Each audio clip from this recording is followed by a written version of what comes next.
This is Writers on Film, the only podcast dedicated to books on cinema.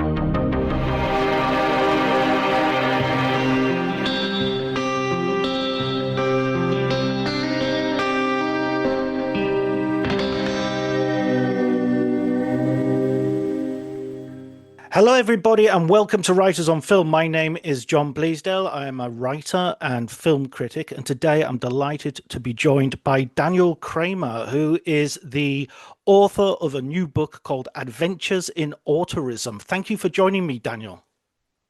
Hey, thank you, John. Nice to be here.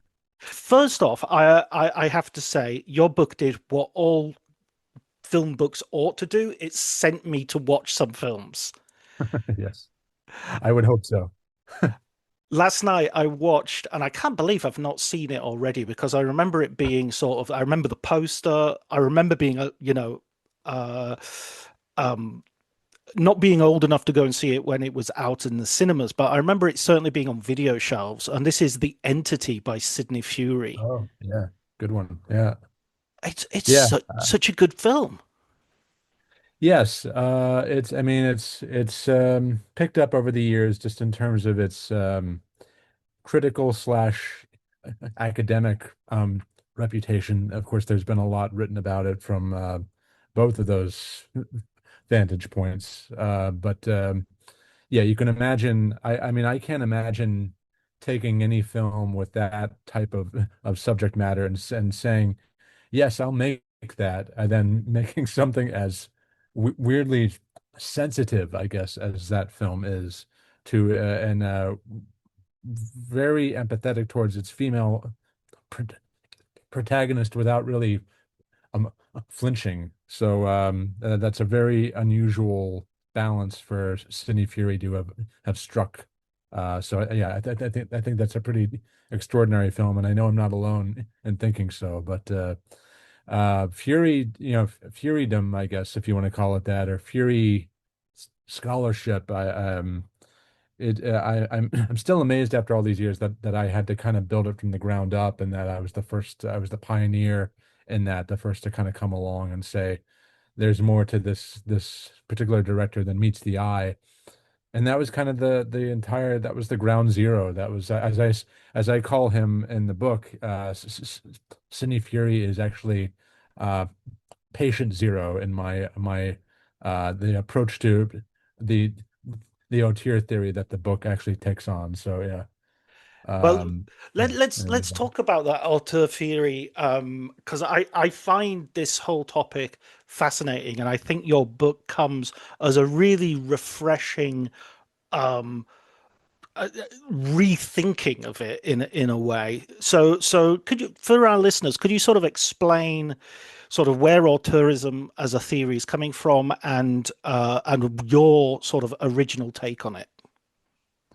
yes, I mean the whole idea of the auteur theory would be basically that the director or the filmmaker, the director is the author of a film, that he imbues any film with a certain thematic focus over the course of multiple pictures.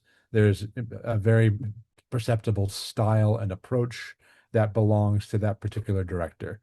Now, the history of it is, very condensed, I guess, would be that it was a French concept. It was written about early on, mostly in the Cahiers de Cinema, and those early great critics who became filmmakers in their own right.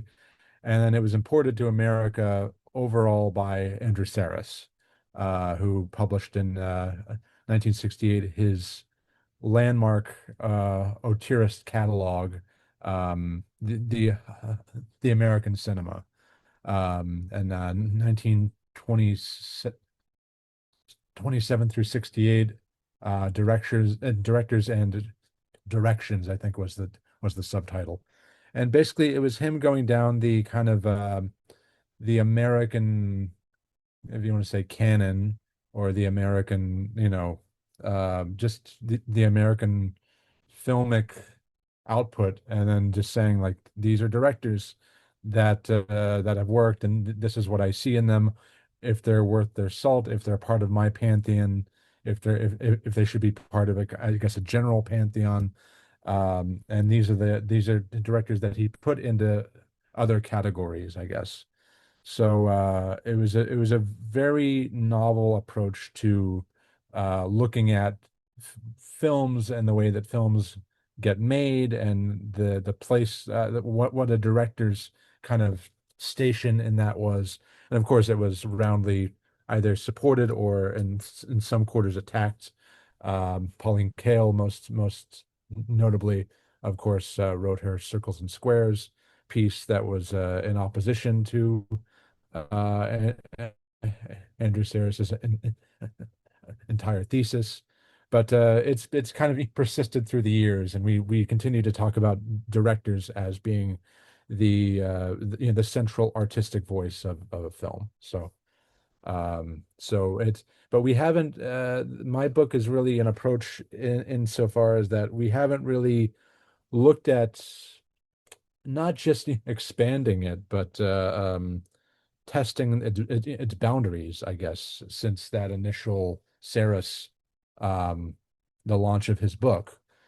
We it's kind of continued to just kind of lie there. I think people have had a lot of fun with it over the years, I think, but we haven't bothered to kind of like, as I said, stress test it to see, if we can apply this rubric to directors that we might not necessarily think, or just plain directors that we haven't looked uh, close enough at, So that's kind of was my that was my objective in the book. And it's funny because I had done a lot of these pieces as video essays for because I work a lot in the video trade and the home video market. So I do either if I'm not doing audio commentaries, I'm doing a lot of video essays. I've done a few written essays that have been part of booklets and things like that that are part of the Blu-ray packages. I've done, of course, interviews with people, but these a lot of the chapters in the book are video essay scripts that you would see that you would hear me recite over a video essay, and I got to develop a kind of reputation over time where it's just like, oh, you're the guy who does the pieces on the weird directors. We'll give you this guy.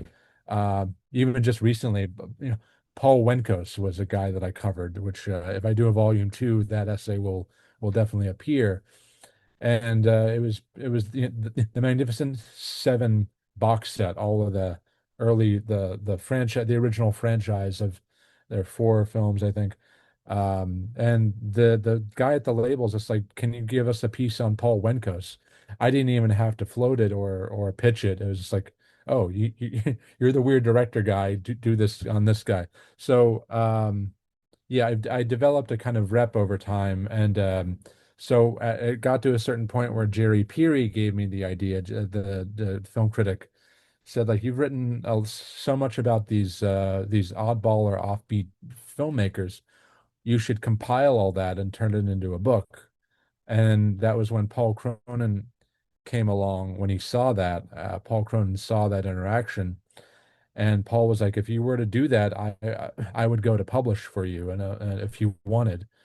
And that's when I began to kind of noodle it, ponder it, and that's how the book was born. I think it's really interesting when you say that that canon just sort of sat there because I have this real feeling that when I was first experiencing cinema in the 1980s, the names were sort of Bergman, Kurosawa, were all these big, canonical figures, Kubrick, of course, Sam Peckinpah to some extent, and so on and so forth. Almost like the chapters of the Cinema of Loneliness had quite a few of Right. those in there. But since then, it feels that some of these names have sort of gathered dust rather than, their Right. canonical status Well, hasn't necessarily lent them to, as you say, stress right. tests or further conversation. Right. Yeah, I mean, the hardcore Auteurists tend to penalize covertness. Mm. Even though I don't think Fury is at all covert, I think the Fury shots became a thing in their time. Like a lot of the film students were doing Fury shots. That was a kind of a novelty almost. I've met so many directors of that era who were just like, oh, the Fury shots were the big thing at the time. Every young filmmaker, when I was at USC or USCLA or wherever they were, wanted to go out with a camera and try these things. So he wasn't covert at all. People got kind of, I think critics got a little maybe perturbed or fatigued by his what they saw as affectation, which I think is now easy to see as just like it's another way to see. Hmm.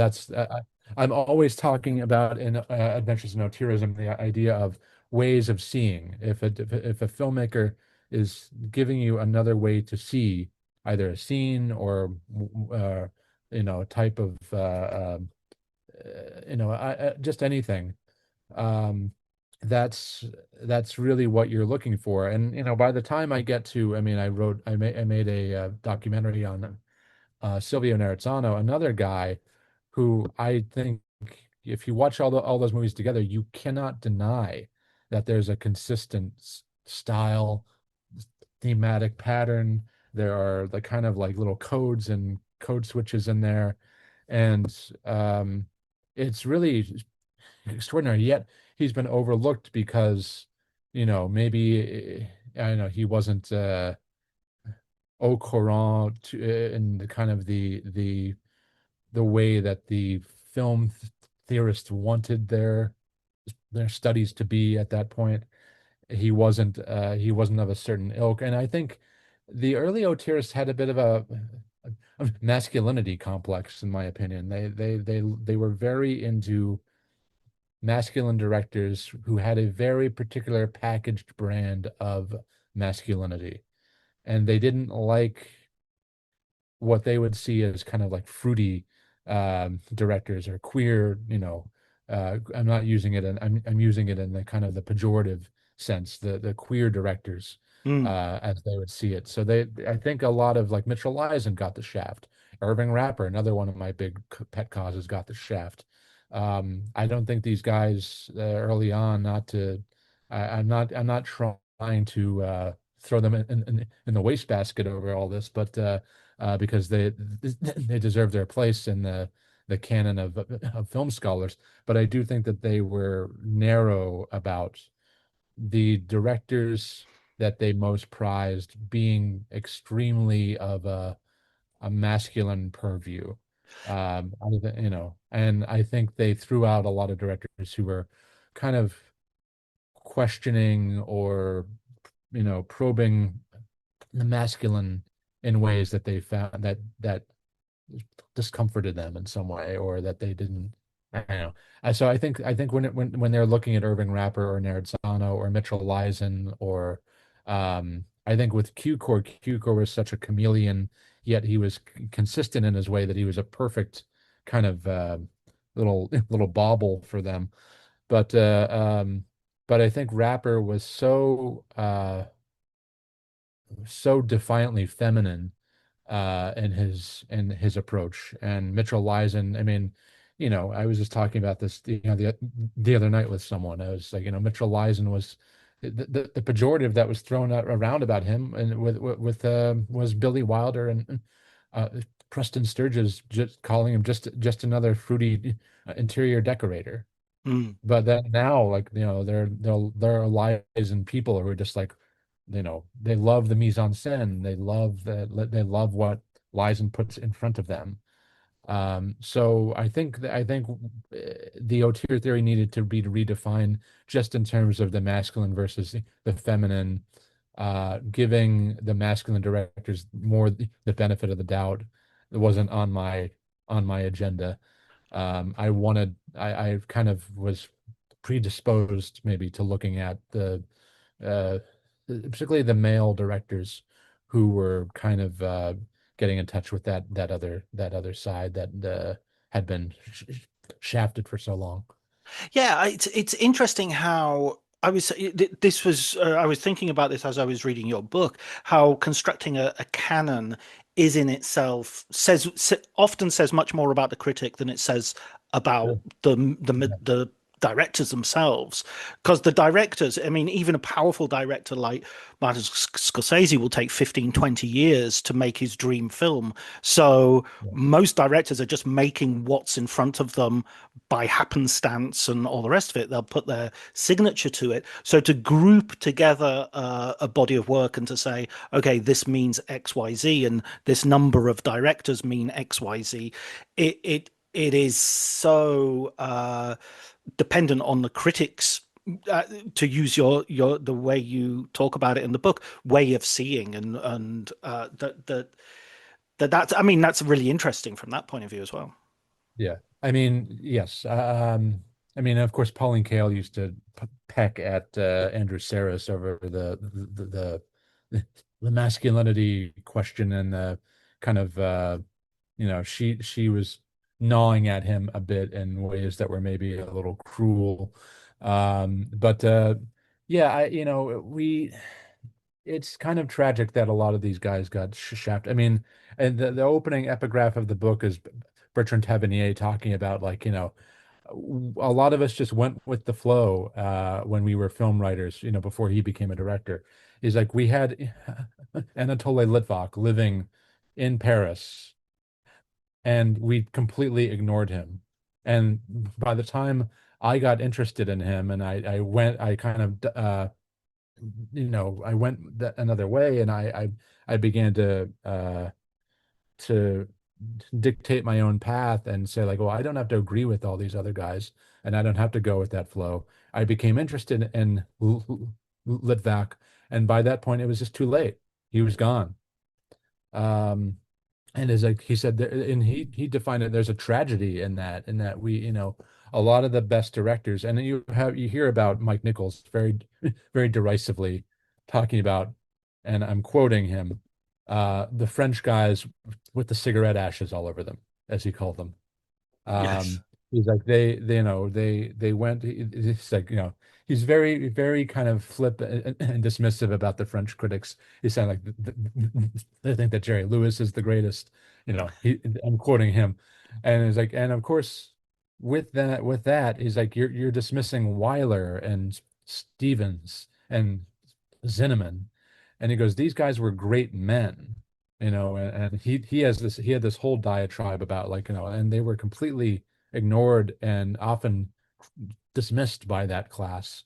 Weiler, I see Weiler for Weiler, of course, joked that these guys might not see me as an auteur, but I'm the only one who can properly pronounce the word auteur. Uh, because he was French originally. But yeah, he was. But I mean, Weiler is, and I cannot fathom how one could not see Weiler as an auteur, Mm. especially in the films of the 50s. But even prior to that, those films are all about pacifist or peace-loving men who are pushed into action or some type of violence, who are forced to act upon something, whether that be, you know, the Desperate Hours, Friendly Persuasion, The Big Country, even Ben-Hur. But also, I mean, you can look at it in terms of the best years of our lives is a bit about men who were living their lives who went to war, didn't want to fight, but they fought as out of duty, and what they gave up and what they have to suffer through, and what their lives are now. So like Weiler to me is very thematically consistent throughout. And even when he's working with Betty Davis on those pictures, um, there are things that we can look at and say, oh, that's Weiler. And even posting a shot of Weiler's from, as I was doing a commentary a couple of years ago on the Desperate Hours for Arrow, and I posted this amazing deep focus shot, low angle, deep focus. There, he packs about like 10 characters evenly spaced in there. And of course, one of the comments below when I posted that frame on my social media, the first comment was like, "Oh, that's a Weiler shot." Mm, but he was completely shafted and mistreated by the Autuerist class in his day. And I just think that it's nuts to me, honestly. I think that there was a narrow definition of what they wanted an auteur to be, not necessarily what one really was. And I think I'm trying to kind of in my own kind of maybe you might say arrogant way correct course a little bit and say like, I mean, because I've made films, I've made, features, I've directed 12, I've been on set with actors and crew, and I know like minute by minute by minute, choice by choice by choice, you're making decisions. Every director, no matter how unimaginative or no matter how brilliant, is making decisions at every moment that impacts the course of a film. And that, by its very definition, is a kind of authorship. Now, anything can happen on the course of making a movie. I've been on nightmare sets, and you're making decisions not always based on, you know, what you want to do, what artistically you think is the best way to go, but because well, we only have this much time left, or this actor doesn't want to do what you want to do, and is being defiant, or this is happening, that's happening. You're kind of rolling with it, and at the end, I mean, you have I think a lot of directors would only see compromise sometimes, but it's still their decisions that they are making. And I think in the case of a Fury, and as I always say, like, I have a friend who written many books who says like, Daniel, these guys often were just given projects to do. They were given them by, and it's like, yes, but most of the time, maybe not always, but most of the time, they have the power and the wherewithal and the ability to say, no, I don't want to do that. I want to do this. Most of the time. mm, Sometimes you are cornered into movies that you don't really want to do. And as Sidney Fury says, it's that bus on a cold night in the rain, and you want to get on that nice warm bus, and you want to make it an express, and you want the driver to take you to where you really want to go, and you work like hell to get that bus there. mm, And so sometimes a movie project that a director takes on is a warm bus on a cold, rainy night, and you're out there waiting, and then one comes along. It's like, oh, I'm gonna make this bus into, I'm gonna take it to where I want to go. So that happens a lot. That's not, you know, yeah, it's known to happen that way. But I mean, I think overall, most of the time, directors who are at least worth conversation. Rapper in particular, Irving Rapper is a very interesting case because he was put on suspension at Warner Brothers. He led the studio in suspensions because he often said, no, I don't want to do that at all. I'm not interested in that. He had, so, he wanted the woman's pictures. He wanted the kind of more character driven, feminine, maybe even, type projects. And he waited for those and he said no to the others. mm. That automatically to me says like, oh, there's a sensibility here that we need to consider. So, that's my that's my retort to like, well, directors are just given things. Well, yes, but most of the time, 90% of the time, I want to say they got the power to say, no, I don't want to do that. I want to do this. So, Certainly, um, certainly. I mean, isn't it? I mean, Joe Dante mentions this in the forward he writes for your book, where he talks about the word journeyman, and sometimes I think maybe that's the problem with auteur theory is there's this sort of in it's written into its DNA that some people are being excluded from it, and often those people oh might yeah, be women, might be people who are non-white, might be people who don't have the cultural prominence that their artistry deserves. Um, but also might just be and he uses that phrase, journeymen, people who are just dismissed on the yeah. basis of the work they produce. And My Probably one of my worst hated words, by the way. Right. I don't I think Journeyman is a conversation ender. Mm. I think it gets bandied about too much, and I think it's always an effort to just kind of casually, flippantly dismiss what could be more interesting conversations about a film. Yeah, I just I don't like it. I don't like it. I never liked it. I'm a big fan of, well, Michael Curtiz and Robert Aldrich, and they're both directors who frequently get sort of dismissed in this way, which is yeah, I totally agree with you on that point. I mean, you're looking at a guy. I mean, I've been with yeah with Paul Wencoast recently. I was shocked at how much there was in there autistically and how much of a meal there was in there and how much the early autierists kind of held out a lot of hope for Wenkos. He was written about rather glowingly early in his career as like the great white hope, I guess, the next possibly good, the great big director. It didn't work out that way, but there are things in the pictures that's like, oh, wow, I never would have guessed. I always used to confuse Paul Wenkos for Paul Bogart, another TV director.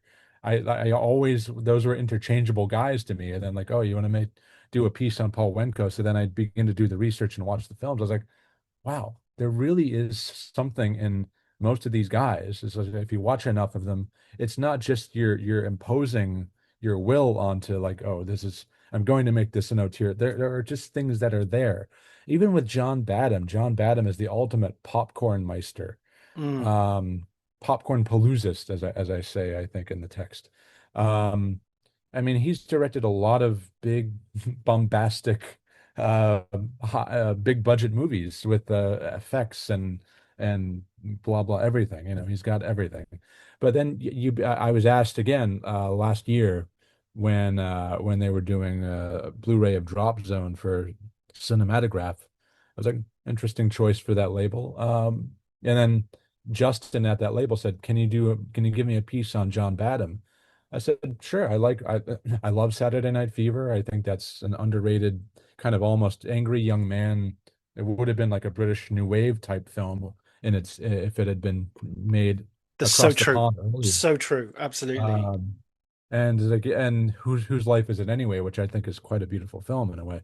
But I was like, okay, let's look. And then it began with a critic saying he's a subculture specialist. I was like, okay, that's interesting. That's a place to begin anyway. Mm. And then once I began to look at his male protagonists, these are all kind of guys who are striving for a kind of autonomy who don't Tony Manero, his brother gives him that big speech at one point where he's like, don't don't do what our parents are trying to tie you into, and if you wind up doing that, you're going to end up miserable. And he's trying to define, he's a dark charismatic, as I put it.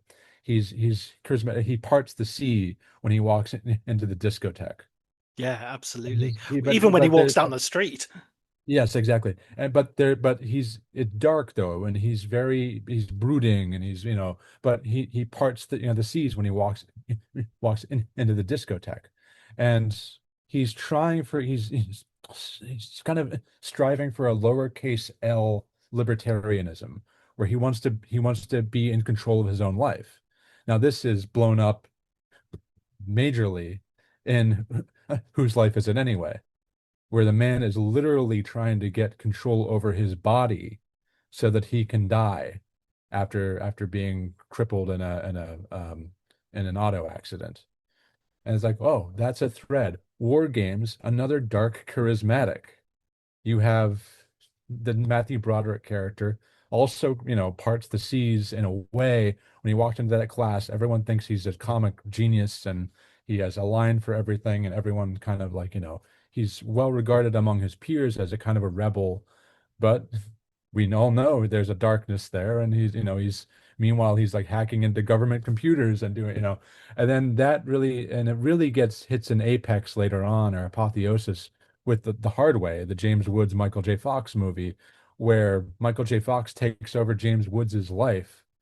He's the Hollywood brat who's dropped into this New York cop's life, and he's basically shadowing him. Not only that, but beyond that, he's basically intruding on every facet of his life, taking his girlfriend at one point, taking, it's like, when can James Woods' character have control of his life back? Lowercase L libertarianism, charismatic in a way. He's a dark figure. He's a kind of angry, beats up a vending machine at one point, has a temper. But everyone knows he's kind of a super cop, and he parts the water in that regard. So I began, the more that you look.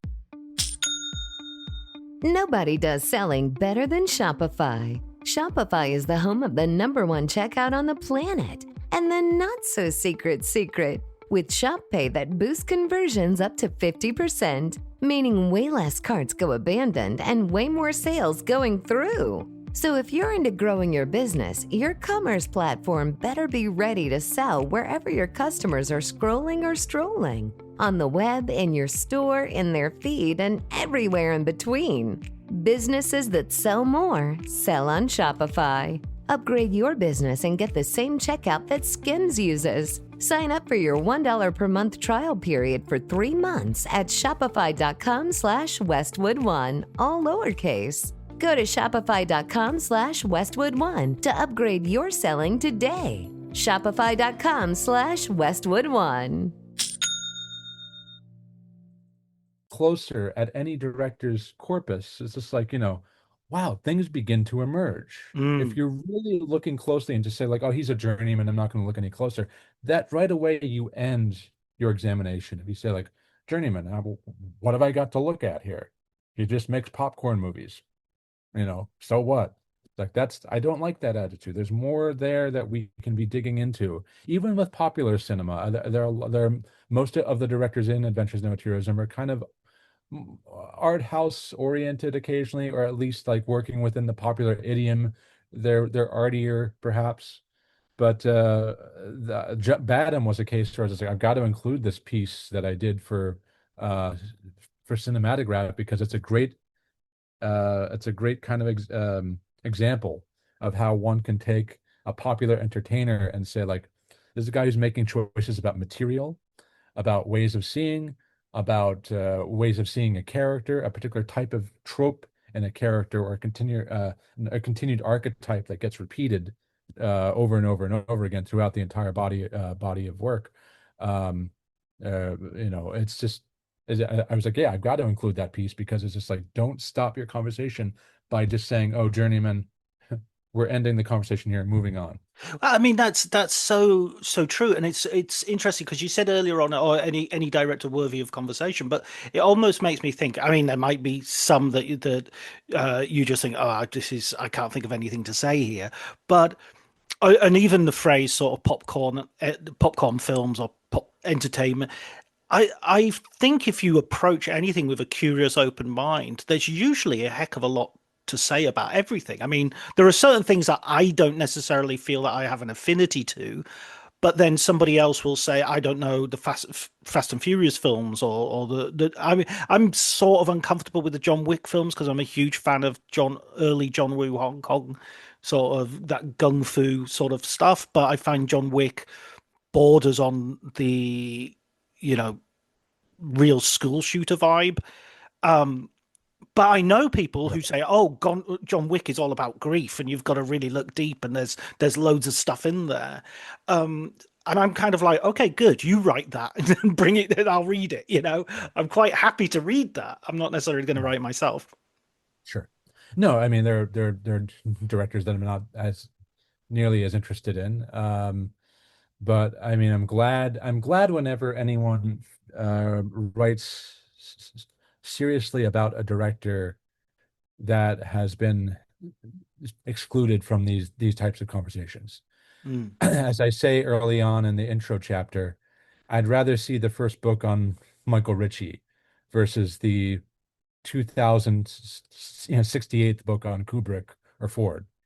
I just, if you ever catch me writing a book about Kubrick or Ford or whatever, I've been I've been body snatched. I'm a pod person now.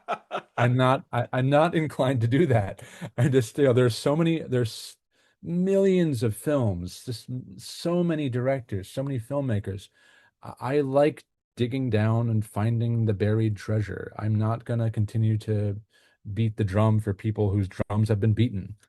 Um, I mean, we started this conversation by saying, you took me off to see the entity with your book, and as I was reading your book, I was making a little letterboxed list of films I had to, adding to my watch list because there were so many, and so many of them I've never heard of. I mean, there's one about, I forget the title now. There's one with Richard Harris, and he has an extended. oh, All I remember in your description, he has an your extended ticket is no orgasm. longer valid. Yeah, That's the one, yes. that's your ticket is no longer valid. No, Zender is an example. I'm working on studying another director right now for a potential. I'm looking at directors that I would feature in a volume two. Mm, Not on my immediate horizon, but I'm interested in maybe doing a volume two one day. But George Katzender, I met him, well, at least over the phone, I met him, thanks to my friendship with Karen Black, who was in a few of his movies. Um, and Katzender is an example of like, you're never gonna say this is like one of the brilliant fi filmmakers of all time, or even of his own time, but there's a personality there that I find mm, kind of weirdly comforting and irresistible. His movies are flawed. I think his first movie is quite good, but the rest of them, they're consummately flawed, but they're fascinating to me. Because they're very kinky, honestly. It's just like, he was really into, he was this very soft-spoken Hungarian Canadian guy. When I was on the phone with him, we had a wonderful conversation. He was a real gentleman. And, I guess you'd say, if you want to call it, his freak side came out, but his really kinky side came out in his movies. And like you watch them, and just like, you gotta be really love a director who's at peace with himself in that sense, in order to infuse that into a movie that he's making. So like, I'm not gonna recognize George Katzender's films as like great works of the film art, but they're really, if you really want to go deep in terms of venerating films that have personality, and you're not you just want to be kind of an omnivore, George Katzender is a lot of fun to get mm, into.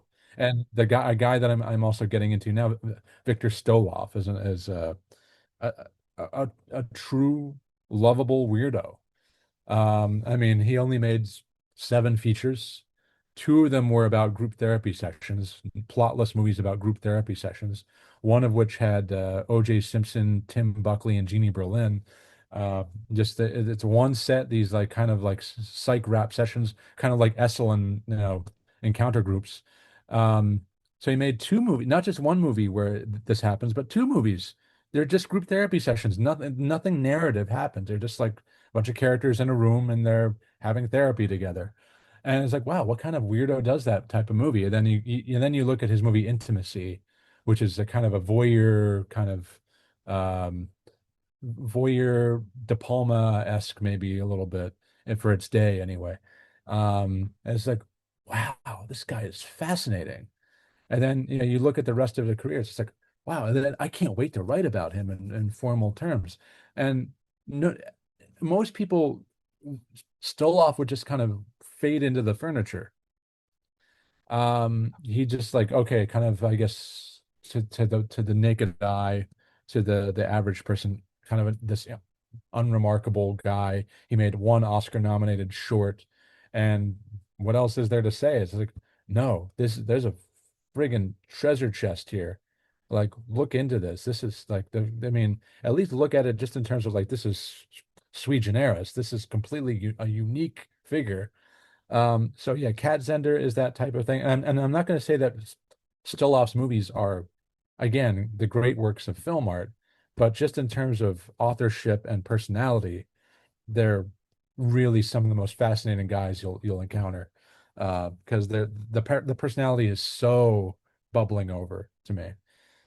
It's funny that the auto theory comes from France, but at the same time, I also feel that, I mean, I'm based in Italy, and I feel that in Italy, we kind of appreciate our sort of freaky, nutty directors who don't have to be, I mean, we had the two-tier cinema system where you would have the big, expensive cinemas and you'd have the cinema that every single town has and will take, second run films. And until the 1980s, there were only two television channels running. So people went to the cinema 3 or 4 times a week, so they saw a lot of product and they didn't really, not, it didn't have to be, an Oscar winning or masterpiece movie every single time. It was quite happy for, I mean, they theatrically released episodes of Columbo in Italy because, it looks like a film. Yeah. Well, I mean, with Paul Wenkos, for instance, he did a couple episodes of of the detectives in the in the late 50s, which were repackaged in Italy as a feature film.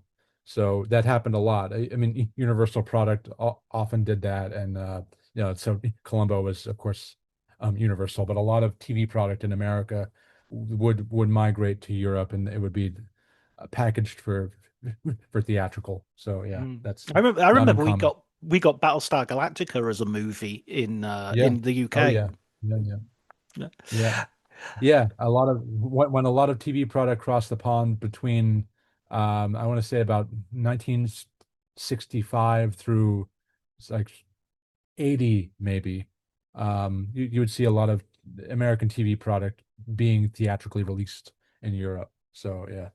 An Italian guy I'm kind of getting into right now is Roberto Faenza. Hmm. I think it would be the first of its kind if I were to explore kind of a chapter of Adventures in Tourism Volume 2. But he's known mostly in America for a Harvey Keitel movie that he made in the early 80s in New York called it's multiple titles. One is Corrupt, the other is Cop Killer. It's got like 10 different titles. Um, but in Italy early on, he made these two very strange kind of vaguely psychedelic, but very inflected by the 60s ethos pictures. One is called Escalation, and another is called H2S, which is the chemical compound. And it's like, wow, another weird voice, another weirdo, that I want to dig down into. Um, but I should also mention that the guy I mentioned just a bit ago, Victor Stoloff, another interesting thing about him, other than the fact that he made these group therapy movies and intimacy and all these, but he was a polyglot. He spoke 6 languages. He was brought up in Egypt. He was educated in Egypt. He was also a bit of a polymath, I guess. And his first feature film was made in Italy in Italian. Wow, wow, there you go. So yeah. So yeah. It's no, I mean I was emailing with Joe Dante because I'm always testing Joe Dante. And it's like, do you know Victor Stoloff? And he's like, just as much. What is there more? And I think I'm a bit like the weather vane with these weirdos. Because Joe is also like an esotericist. And that's why Absolutely. I like to communicate with him because he'll at least have heard of the guys even if he hasn't dug down deep into them. But I was telling him just emailing with him yesterday about Victor Stoloff and telling him about what I was finding out, why he was fascinating, why he was another weirdo that I was bound to cover in some form. But yeah, really, really fascinating character. Do you feel there is as much space for these weirdos, as we call them, today as there used to be? I mean, there doesn't. I mean, I feel like I already know the answer to this to some degree, but I would be happy to be surprised.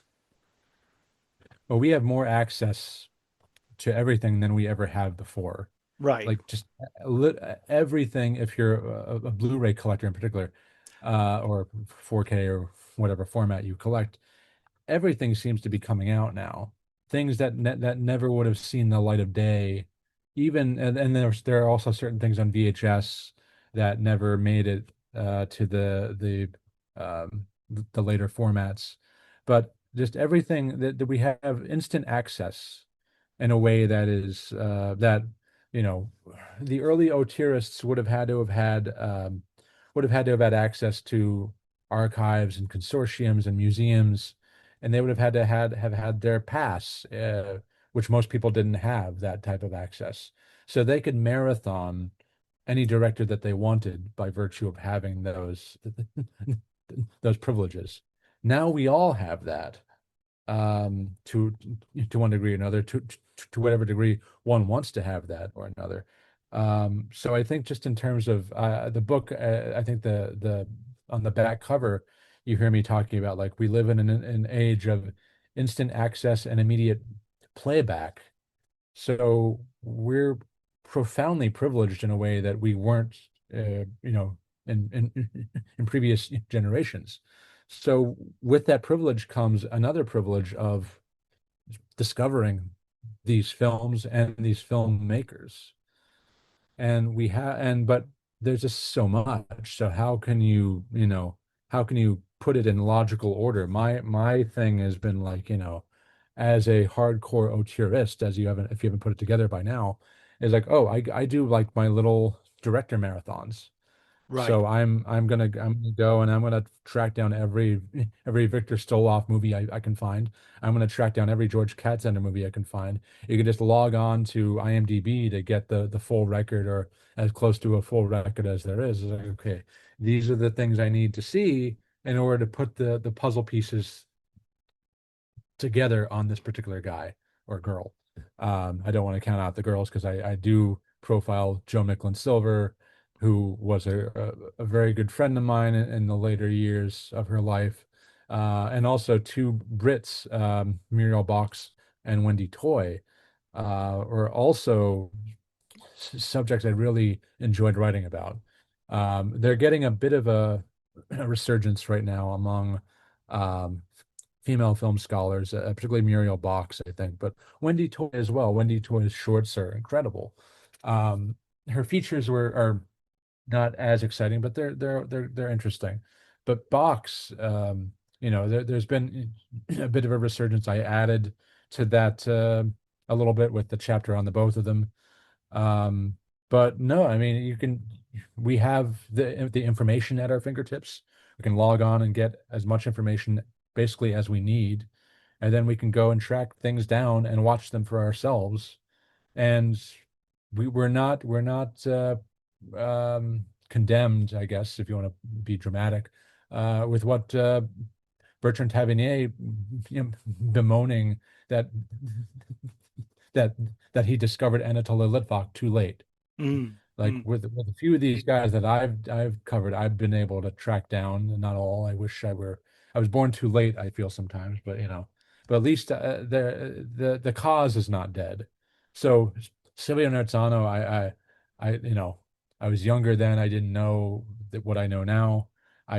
He died in 2011. If I could go back in time and talk to him, I would do it in a heartbeat. But I mean, but Nerzano, with my documentary and the chapter and people now discovering him in their own ways, that gets to live on in and of itself. So, I'm trying to fill a lot of gaps in film scholarship with guys who haven't gotten the Excelsior coverage that mm. that the Pantheon guys have repeatedly gotten. There are always going to be people writing books on Hitchcock and Ford and Kubrick, and good for them. I'm just not going to be one of those guys. I just there's just so much to see. It's like the corny, uh, corny ending for a '60s movie with cheesy music playing. There's so much in the world to see. That's how I feel. Go out there, my boy, and explore. Dive into Yeah, the yeah, into the ocean yeah, of yeah. variety. I mean, to just one of the sort of aspects of that question I just asked you wasn't just about sort of access, which I totally agree, but also about just contemporary filmmakers. Are there people out there making this type of film right now that you look on and you go, oh, these are the guys that, Daniel Kramer in 40 years Future, time will be future, looking back and cataloging and future Kremerian red meat. Um, I'm so deeply immersed in cinema's past. I do mm, see new films. often my husband will bring one up and we'll program it. And I occasionally like what I see. I'm much more. I feel like I'm much more let down by things that I see in the modern marketplace. There are a few I guess horses or pet causes that that I'm rooting for, I guess. I like it to be borne out by continuing on of a career rather than my having to pass judgment at often an early stage. Mm. Um, but I hope that other people emerge that I can kind of sink my teeth into. Um, but yeah, right. I mean, just for myself, I'm very immersed in cinema's past. I'm the ghost of I'm the ghost of cinema past, I guess. Uh, Uh, that sounds so like that's where the conversational yeah. version of taking down your Christmas tree in March. Listen, Daniel, let's. I'll finish with a question that I ask all my guests, which is, could you give our listeners a recommended film book? Ooh. A film book. Yes. You can Oh, actually, yeah, let's make that a two-part question. Could you give us a oh, I got recommended it. Got it. auteur and a recommended film book? So you can give us Oh, okay. somebody to sort of we all have to go and get on board with. This was an amazing discovery this past year. I was at the Margaret Herrick Library in, which is the Academy of Motion Picture Arts and Sciences Library in Los Angeles, where I often go. I'm trying to get there. I take a trip later in the week, and I'm probably not going to get there um, in the next 2 days when I really need to. But I was there, and I discovered this book, which is another Auteurist catalog with and the book is called The American Vein. You Mm, see it here. I don't think I'm using the visual of this interview, but it's yeah, The American Vein: Directors and Directions in Television. Now, it's not just a TV book. So the authors Christopher Wicking and Tisa Vahimaji are concentrating on directors who were directing features but also directing TV. And if there were any author signs of authorship in the work of directors who kind of, because I'm very interested also in the work of a British director like Philip Leacock, who's covered in Adventures in Autuerism. Now, Leacock made these wonderful, incredible, just delightful British films in the 1950s, theatrical films. And then he kind of retired into directing for TV, a lot of telefilms, a lot of episodic, but he's in a category. So all the directors in this book are in uh, categories. So Leacock is in the Elephant's Graveyard uh, category, which basically means that these are guys who set themselves up as feature film directors who retired into TV as they grew older. mm, So, and then of course so it's not just the TV work that is examined, but it's also the feature film work.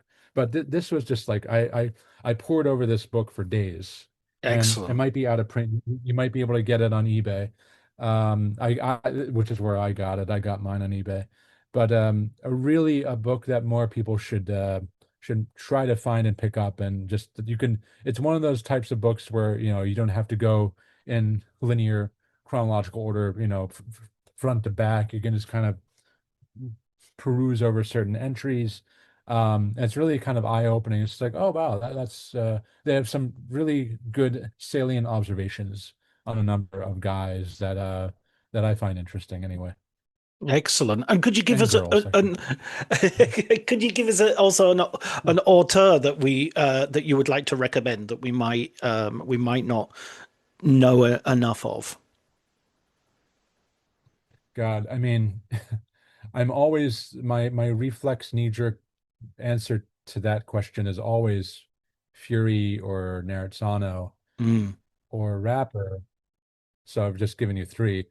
Irving Rapper is the last one. So Cindy Fury, Sylvia Narzano, and Irving Rapper. Narzano is you'll either love or hate. But The director of Loot, I'll correct? Loot, yeah, which is Yep. a gay fantasia, as I say. Um, but the one that I'll go with here probably is the theatrical features of Leacock, which I just mentioned, of Philip Leacock, not his more famous brother Richard Leacock, but or Ricky, but yeah, Philip Leacock. Go track down films like Innocent Sinners or Hand in Hand or The Kidnappers or The Brave Don't Cry. He's a great overlooked British filmmaker Excellent. that more Excellent. people should know. That's superb. Thank you so much, Daniel. I really appreciate it. And also, if anybody wants to experience more auteurs, if they read Daniel's book, Adventures in Autuerism, they will find their letterboxed watch list, or their, written on the back of an envelope watch list, getting longer and longer and longer. Thanks, Daniel. Okay, thank you, John.